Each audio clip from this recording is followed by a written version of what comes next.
I'm going to talk a little bit about developing your market. As I travel around the countryside and deal with growers, probably 9 out of 10 growers don't have any marketing experience. And I know for me, why don't I start here with how we started. I started with a 30 by 100 foot long ground-to-ground style greenhouse. We had 690 tomato plants in there. From the engineering side, and building it, that was a piece of cake. I had experience with building.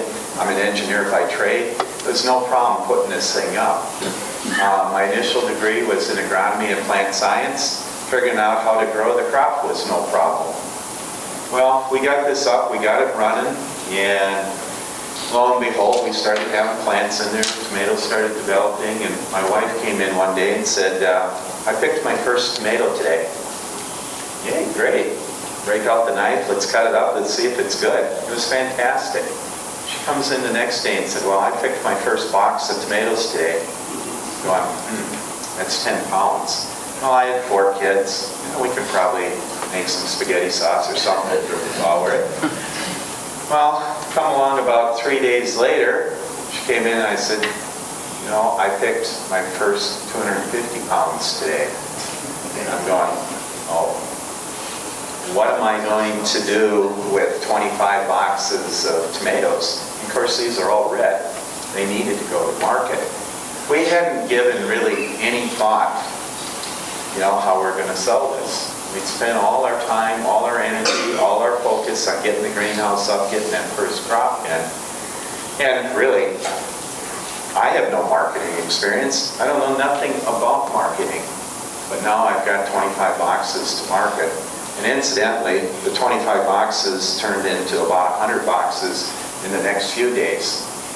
So, when I deal with new growers, and this is one of the first questions that I always ask them, what is your marketing plan? And 9 out of 10 people look at me and says, well, I don't know, I'm going to take it to the grocery store in the corner or whatever. I said, well, have you done any pre-work?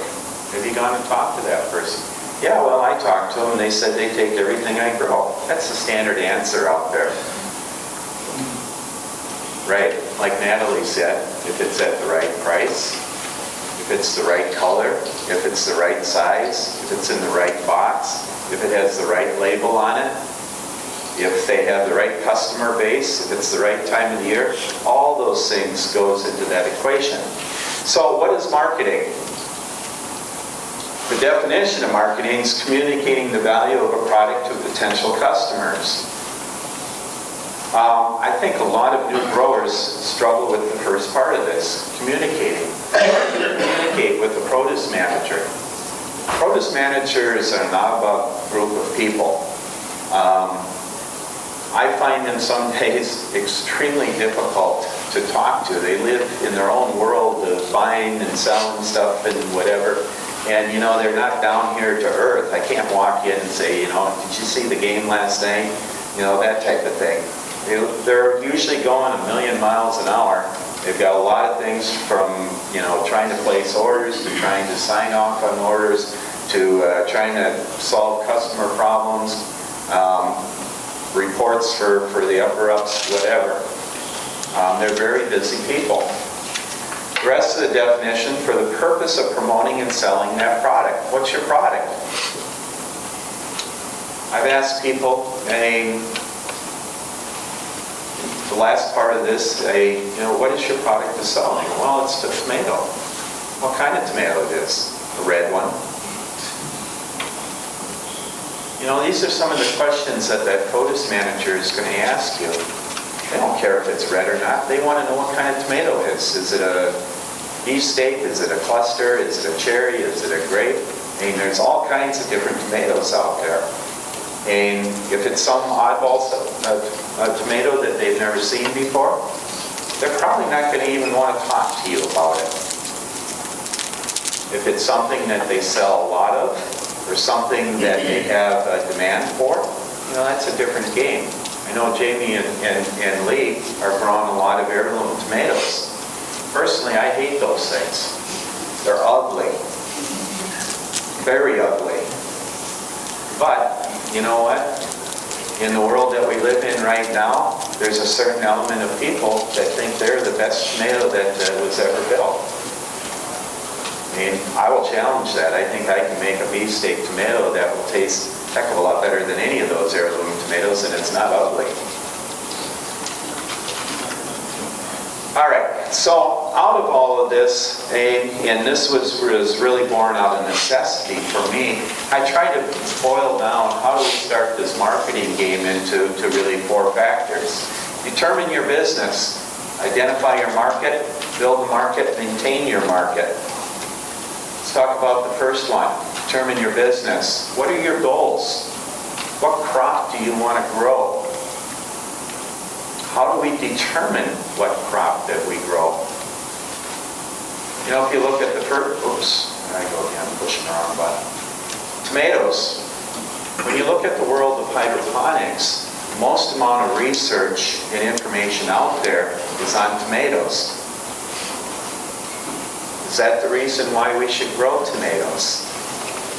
You kind of look at the hierarchy here. Tomatoes are probably number 1, cucumbers are probably number 2, lettuce and peppers kind of fall in together.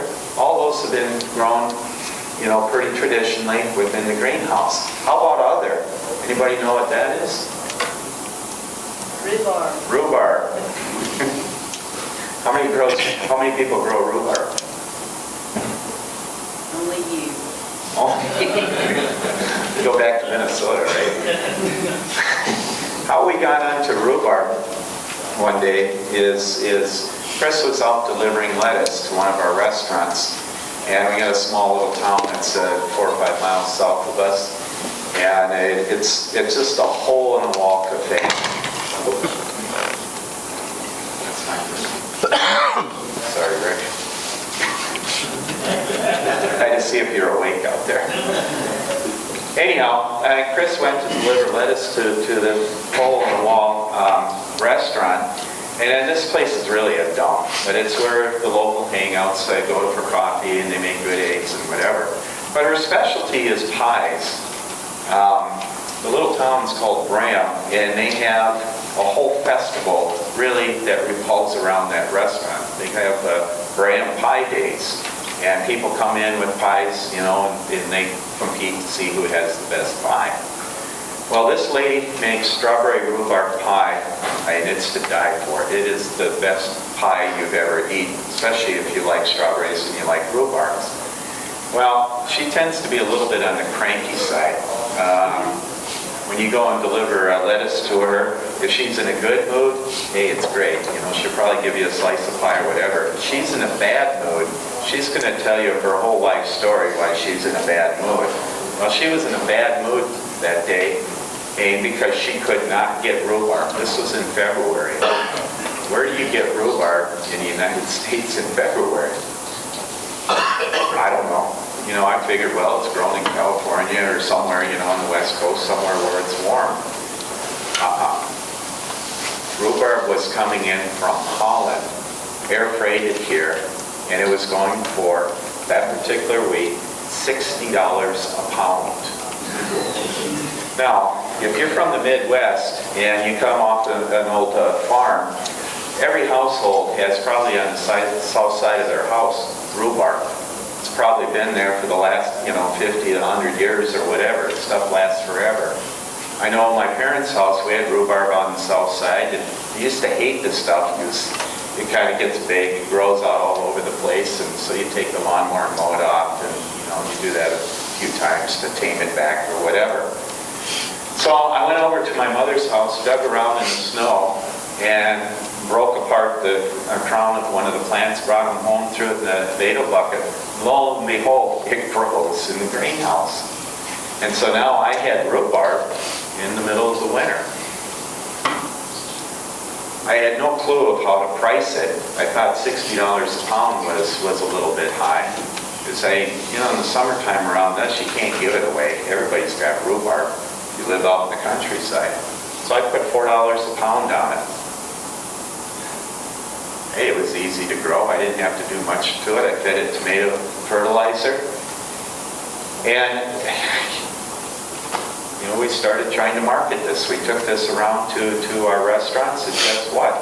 there was more than one restaurant that wanted fresh rhubarb, especially in the middle of the winter.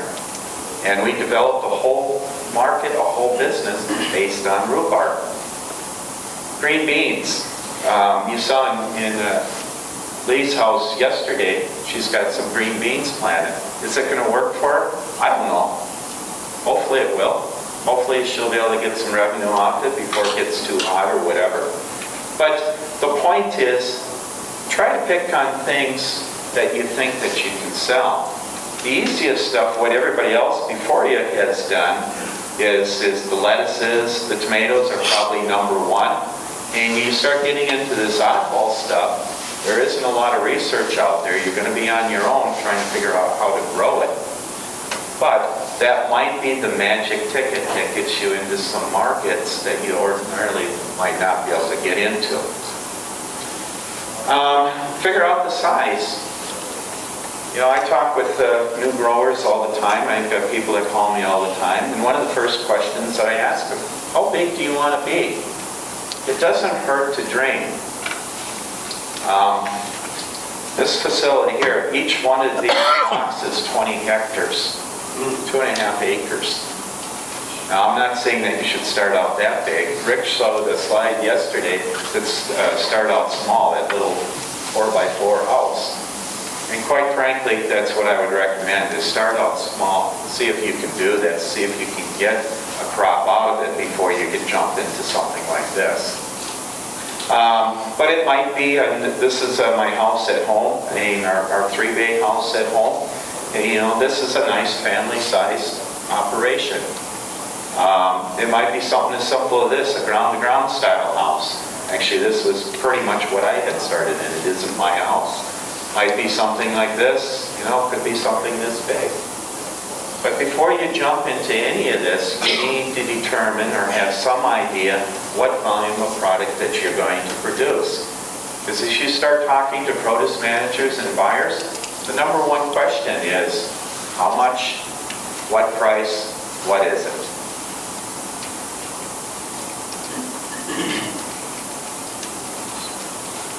Okay, identify the market.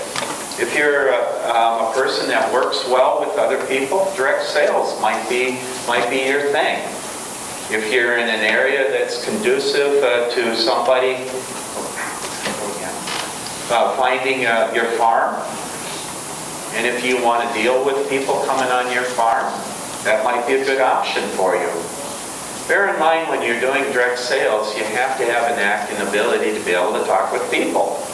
You have to be able to BS with them. You have to be able to tell stories with them. You have to be able to find, you know, some interest, some common ground between you and them. That takes time. I had a grower that we had set up just outside of Boise, Idaho. Wonderful young couple. Matthew was the owner's name. Wonderful guy. I mean, he could talk with anybody, and he was an enjoyable person to talk to, and very knowledgeable, very well schooled, read, whatever.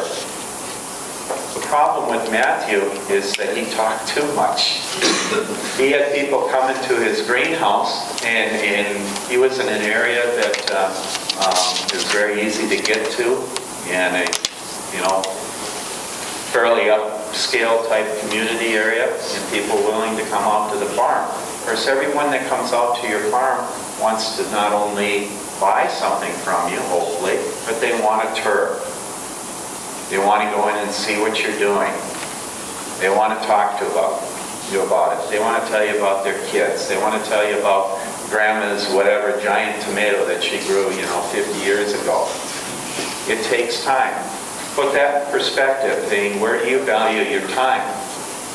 Also, if you're selling off your farm, depending on your community, there might be some zoning issues. You have to set up parking. You may have to have bathroom facilities there. It may need to be handicapped accessible.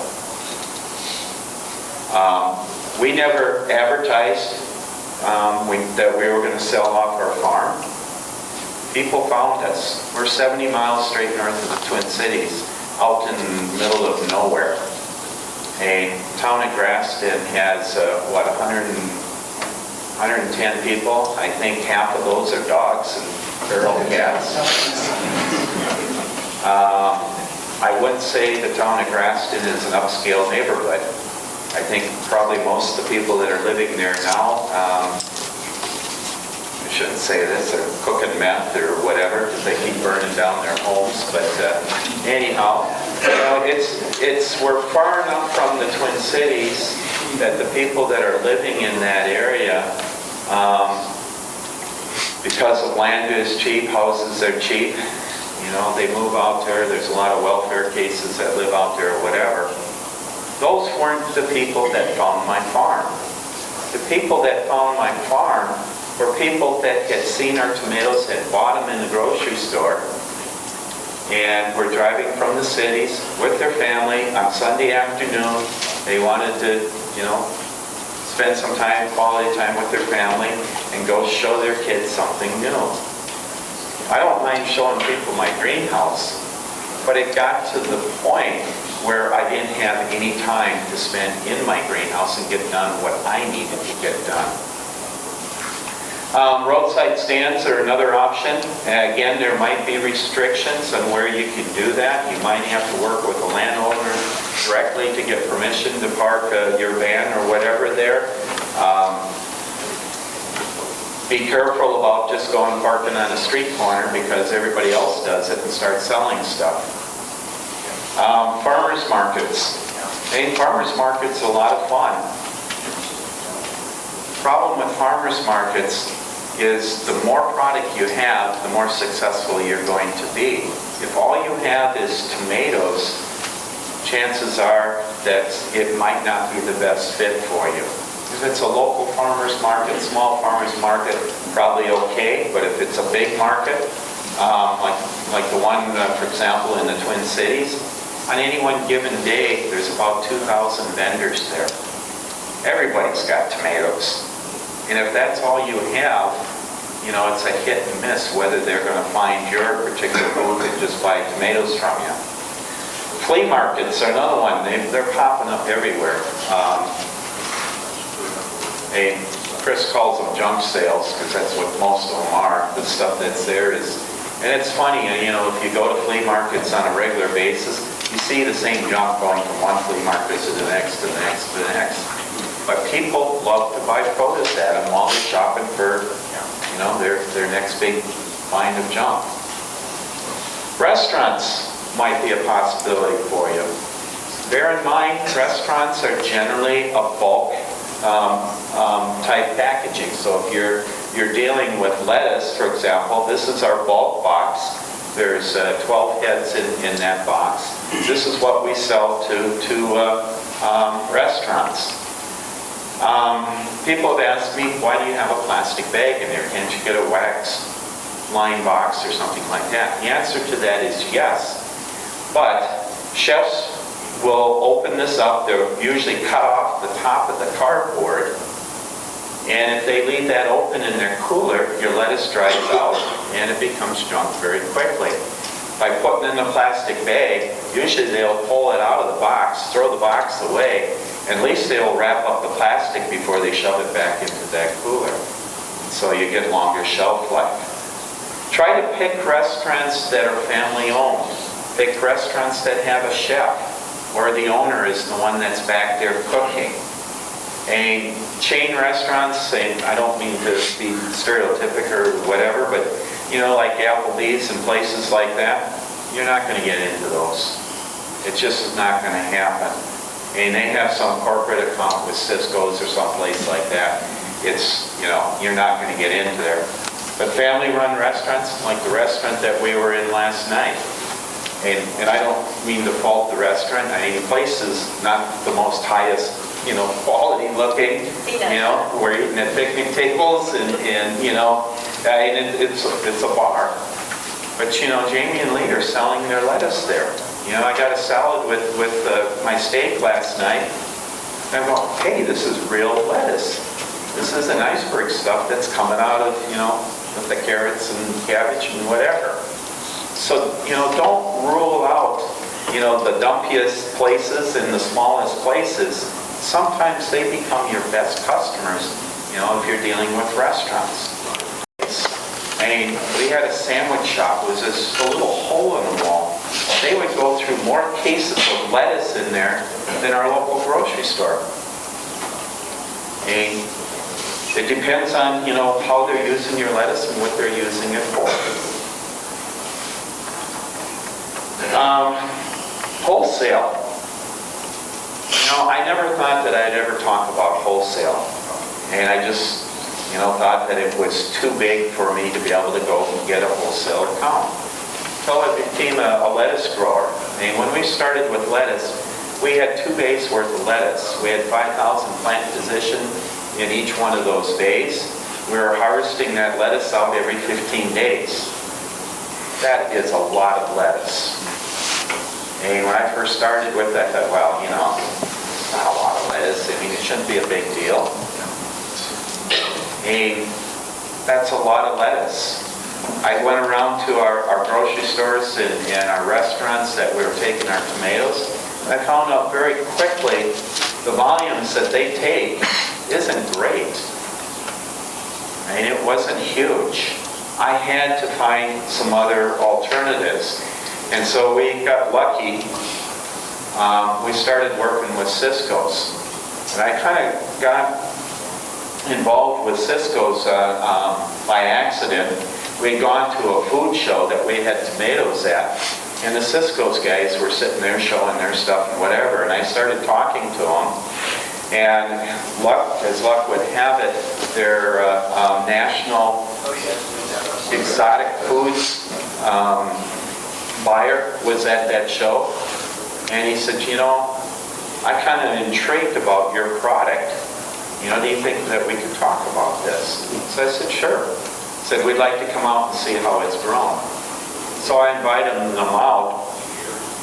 These guys flew in from Atlanta, Georgia, came up to my farm. It was in the spring of the year. The frost was going out of the ground. My driveway was muddier than muddy.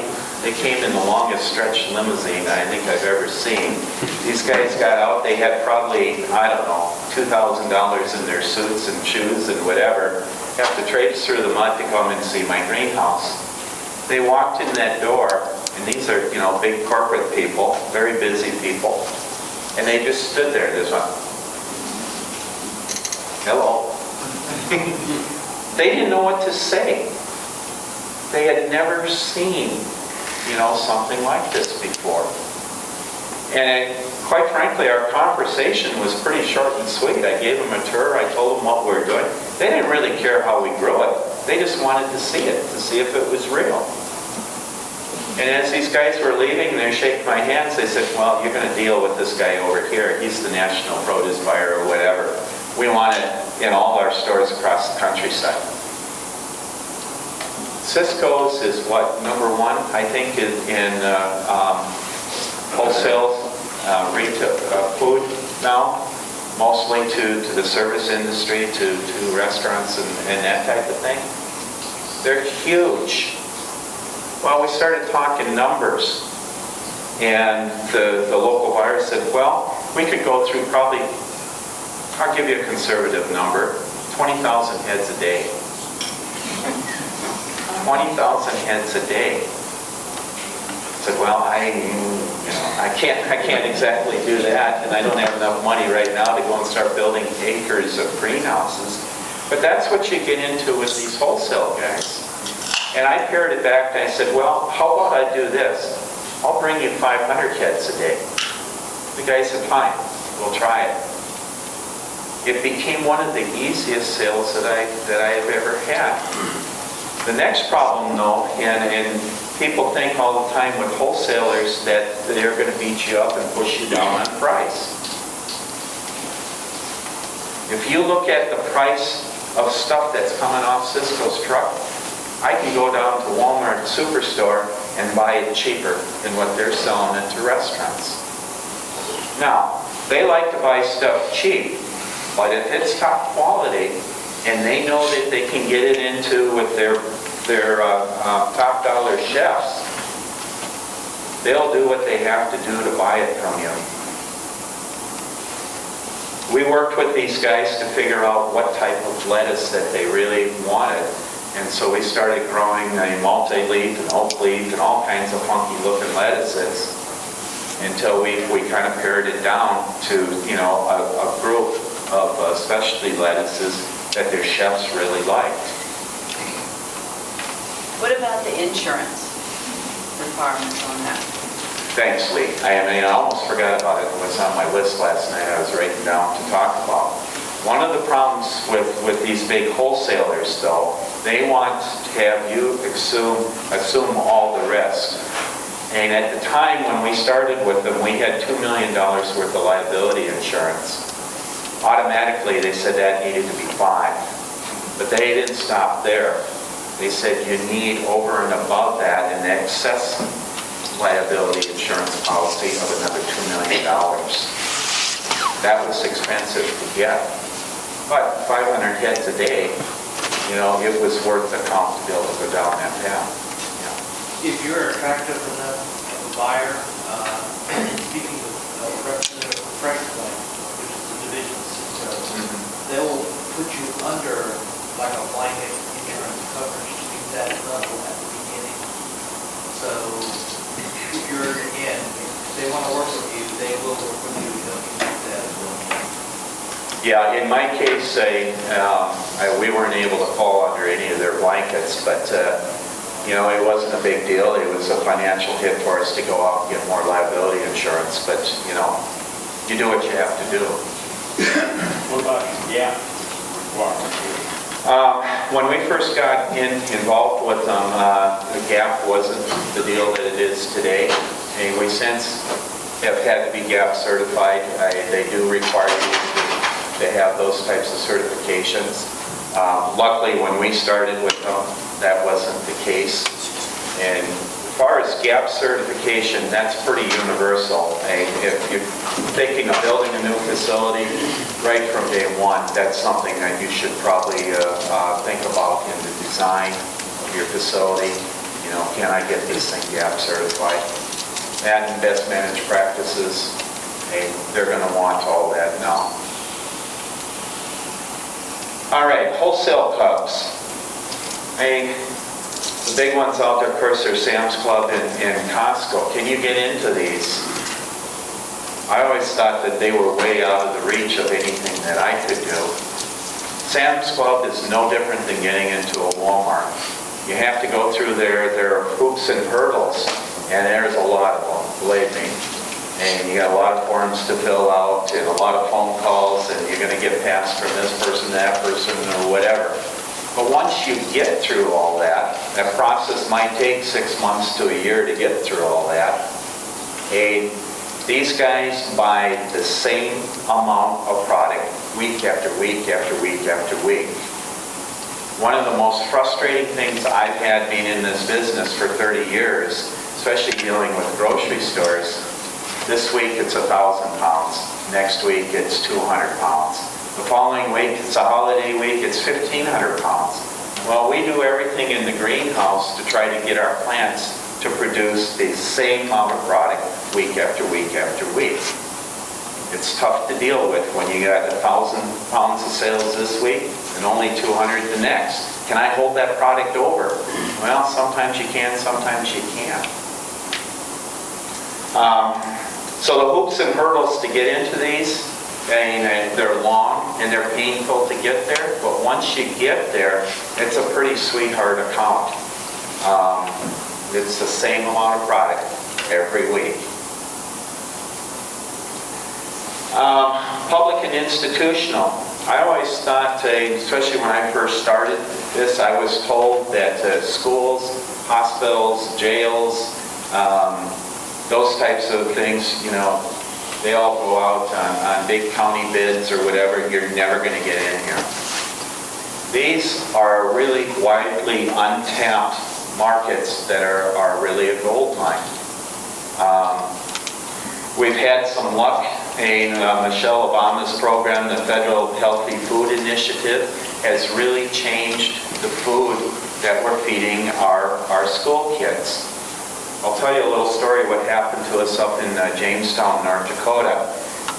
If you've traveled through North Dakota, you got Fargo, you got Jamestown, you got Bismarck. and then you're in Montana. That's it. Jamestown, if you think you're at the end of the earth, you're past the end of the earth. It's out in the middle of nowhere. But they had invited us to take a look at hydroponics and whether this was something that we should think about doing in North Dakota. And we started selling lettuce, or bringing lettuce, we were giving it away at the time, to Jamestown schools. Jamestown schools graduates about 300, 350 kids a year, so that's kind of the size of the school. They had a nice brand new modern high school. You walk into the lunch line and had a really nice display. They had a salad line, and then they had their hot entree line. Well, first thing that, the first time I went there, I looked at their salad, and here was this pathetic, sick-looking, yellowish, bagged lettuce that they got off of the truck somewhere that had the shredded carrots and the cabbage and whatever in. We didn't tell the kids what we were doing. All we did was replace that lettuce with a mixture of just green leaf lettuce, red leaf lettuce, and we had a little bit of oak leaf in it. We made that blend and we put it out there. Jamestown Schools has, through their student ID card, when you go through your lunch line, they swipe your ID card and it records everything that you eat. And if you're a parent, you can get a printout of what your children ate. Well, for me, this was kind of neat because we looked at how many kids were actually taking a salad in any one given day. Before we got there, it was running between 25 to 30% of the kids got a salad every day. You look at the demographics, it was mostly girls. When you got to the guys, it was less than 5% of the guys were actually taking a salad. Us guys, we like our meat and potatoes. Anyhow, all we did was replace it on their salad bar. Within 2 weeks, that 30% was over 50%. Within a half a school year, we had 80%, 82% to be exact, of those kids taking a salad. It so weighted more towards girls than boys, but we had 50% of the boys now eating a salad. We didn't advertise, we didn't do anything, all we did was put that food out there. It really gave me faith that there is hope in our children, that they make good choices. Once we got going with this, we had the other school districts in North Dakota came to us and said, can we do the same thing? We had NDSU come to us. NDSU is not a small college. They wanted 200 boxes of lettuce every 3 days to supply just their Fargo campus. I'm not sure how many kids are going there, but I think it's around 3,000. Great account. Now, you have to be GAP certified. They're going to want to have some insurance guarantees. They're going to want to know that your product is clean. And we did have to package it a little bit differently for them. But these are widely untapped markets that are out there, and there's federal help, and some cases state help, and for these facilities to buy local. In the case of North Dakota, we got through their state legislature a program that's called North Dakota First. And it's a program to give money back to facilities that buy and supply food to whoever. But the way the program works is it's an incentive program that the state pays money to get schools and stuff to buy locally. It's really a great program. How it works is you take whatever the value of that product is coming through more conventional chains, and what you need for the value of that product to produce it locally, and then the state pays that difference between. So the schools end up buying that food for the same price that they would off of the truck, and then they make up that difference, over what we had asked for the product. We ended up selling lettuce to these guys for $2 a pound, or $2 a head, I should say. I mean, that's pretty good for just basic leaf lettuce. Grocery stores. Grocery stores are really defined into several different categories by the USDA based on the number of SKUs that they have. Conventional grocery stores are kind of a dying breed, but they are traditionally owned by an owner-operator yet, and then they associate themselves or are franchised with a national, supplier to provide them. In our case, Super Value has its home in the Twin Cities. Super Value is number 3, is the largest grocery retailer in the country. When you get down south, Albertsons is under the Super Value umbrella.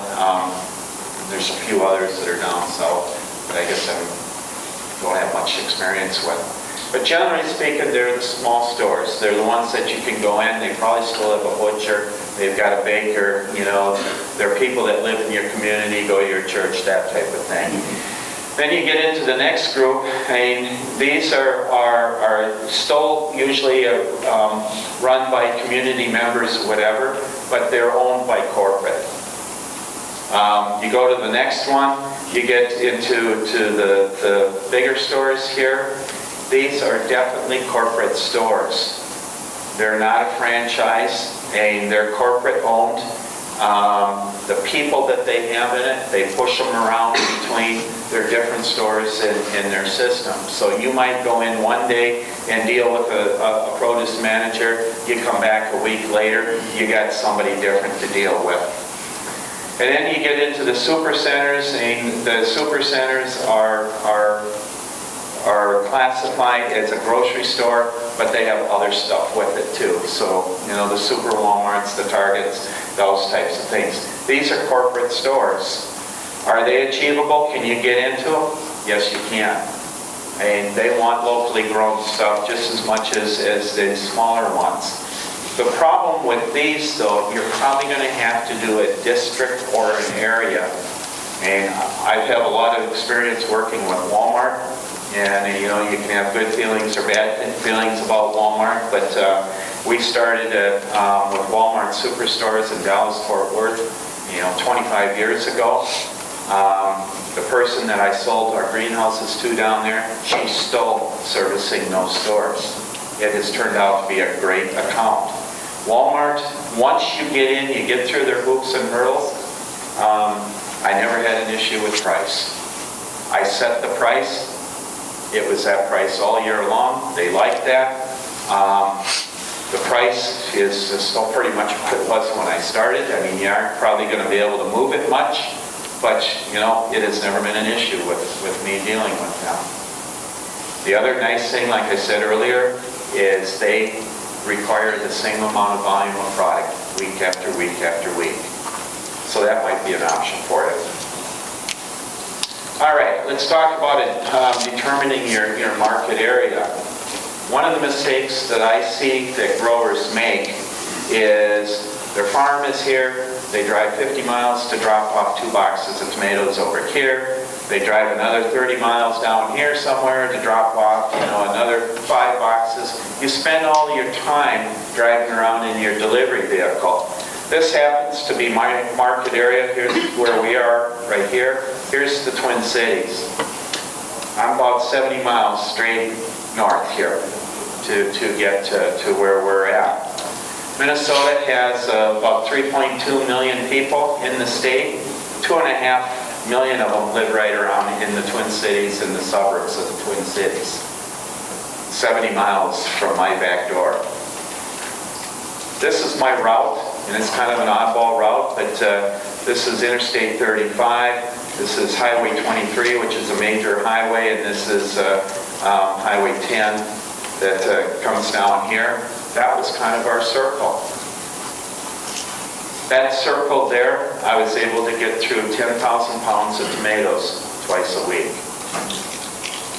Our lettuce, we tried putting them into the grocery stores in there. I couldn't get rid of or 5,000 plant positions in that area. The grocery stores just do not take that much in bulk anymore. Stores today is shredded, ready to eat. That's another layer that you might want to think about getting into. There's lots of hoops and hurdles and regulations when you start processing, but it is doable, and we have a couple growers now that has gone down that path. So determine your market area. I threw up here 50 miles. Draw a radius around you. You need somewhere to start. Don't get too carried away here, but identify that area.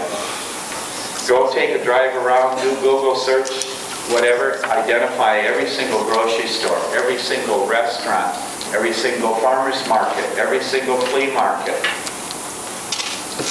And make up that list. That's how you start. Okay, perform a market analysis. Establish potential product volumes. How do we come up with the volume of what a potential area might be able to sell? Any ideas?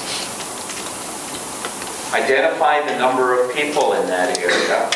The USDA records every year and reports out through the ERS, their reporting service, the consumption of different products. In the case of fresh tomatoes, it's 20 pounds per capita per year. I don't know. Do you know that you ate 20 pounds of tomatoes on average if you're an average person?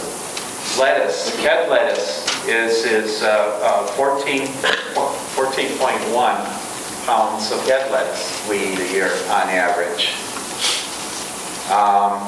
Romaine and leaf lettuce is 11.4 pounds per person per year. Cucumbers are 7.3. Peppers, 10 pounds. Goes on and on and on. But that's a place to start.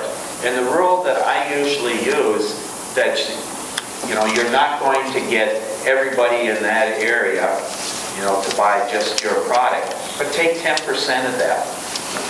It's a pretty good number to start with. So, if you take 10% of 20 pounds, you're going to sell, on average, if there's 100,000 people in that area, you're going to sell 2 pounds of tomatoes. Those numbers work out pretty well. I mean, we've played with these numbers in a lot of different markets across the countryside, and most growers can do that. Develop a customer profile. When I say develop a customer profile, is again, figure out, hey, what are the trends? What does that group of people in your area like to eat? Ethnic background has a big part of it. Identify eating and cooking traditions.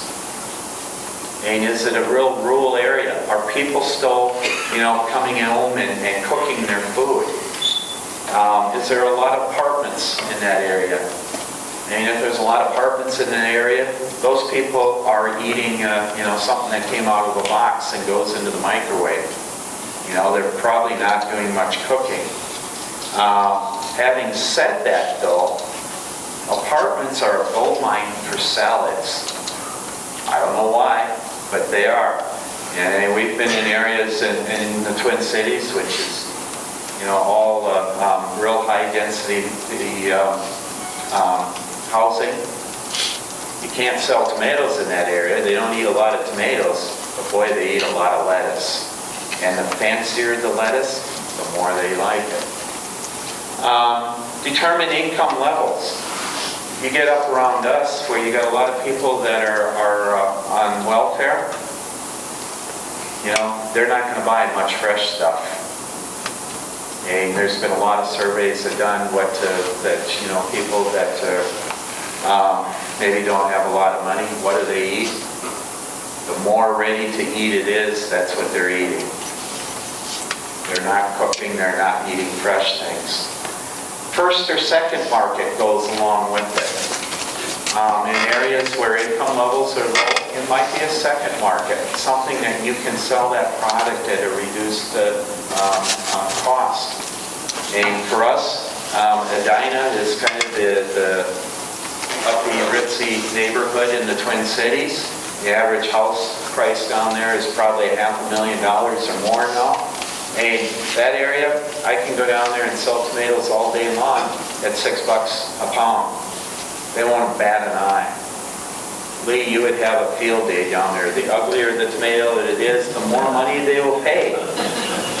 You know, the bigger it is, the more body shaped it is, the more scars and holes and whatever. You know, I've thought about going and distressing the tomato and seeing if I can get more money for it. So, you know, determine those things. Average age. Why is age important? Traditions have shown, statistics have shown, below 35, most people are very busy. They don't have time to spend at home cooking.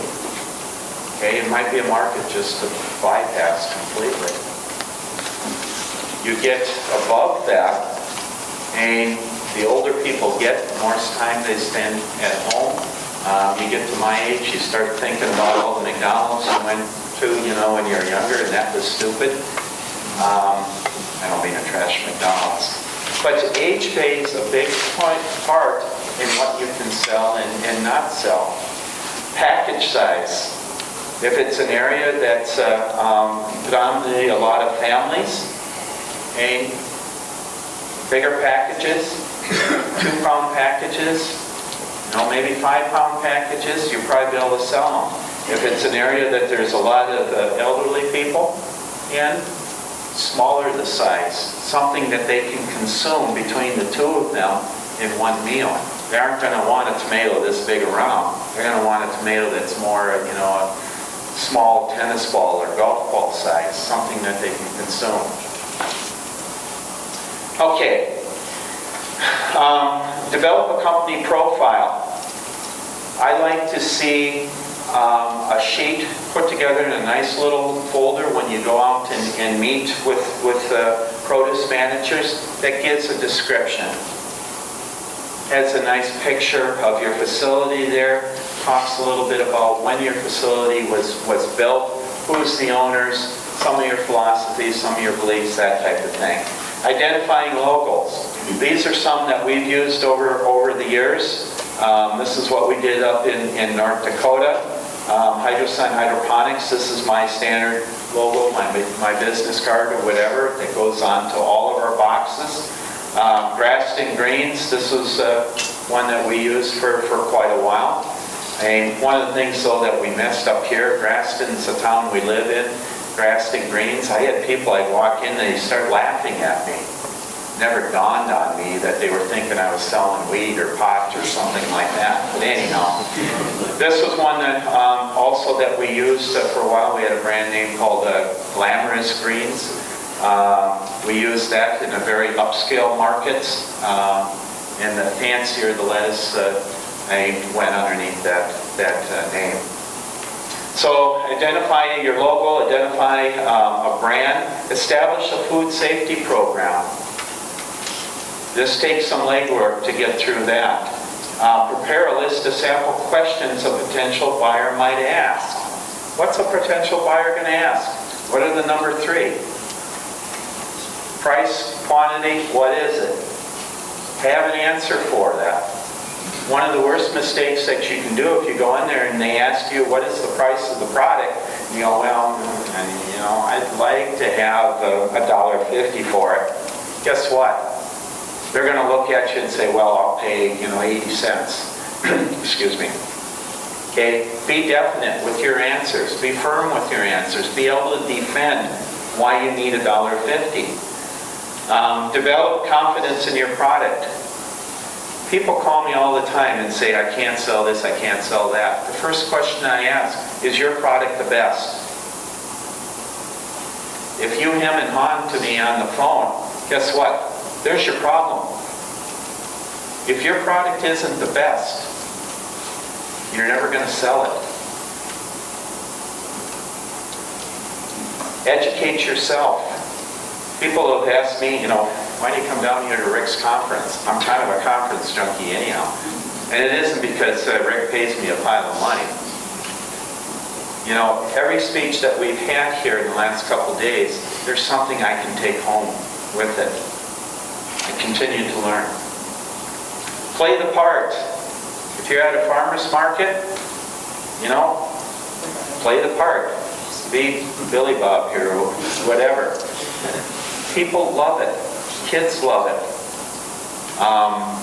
You know, selling out the door, this guy here, you know, he looks like a farmer, he's proud of his product or whatever. Okay, maintain the market. Provide an unconditional guarantee for your product. Again, ask the question, are you the best? If you're the best, you can provide an unconditional guarantee. If someone doesn't like your product, I don't care. There's no questions that I ask. Fine, here's your money back. Go away. Be punctual. Remember the people that you're dealing with and you're selling to. If you tell them that you're going to deliver at 9 o'clock in the morning, you'll be there at 8:59. These are busy people, and if you establish a time, stay to it. Be professional. When you go in and deal with produce managers, it isn't time to waste their time and start talking about, you know, what the Vikings did the last night. You know, did they win the football game or was that up north? So, what's your team? We don't have a state football. Oh. NFL. Okay, yeah, that's right. Anyhow, be professional. It's not time to start discussing your family life and your family problems and whatever. If they want to bring it up and spend a few minutes with you talking about, that's fine. Be businesslike. Establish your price and be prepared to defend. I guarantee you're going to get challenged on your price. People always try to Jew you down on price and get it cheaper. Defend why you want that dollars for it. Yes, sir. I was just going to say that, in essence, what you're saying, that I have found that if you go in and you know what their markup is ahead of time, a lot of times you can find out what their markup is on the internet, Yeah. and then works out from there. Yeah, markup saying, you know, kind of the unwritten rule in the grocery industry, if you're selling tomatoes, peppers, something like that, they're going to add $1 to your price, or they're going to double your price. Lettuce, generally, they're going to double whatever price that you ask for it.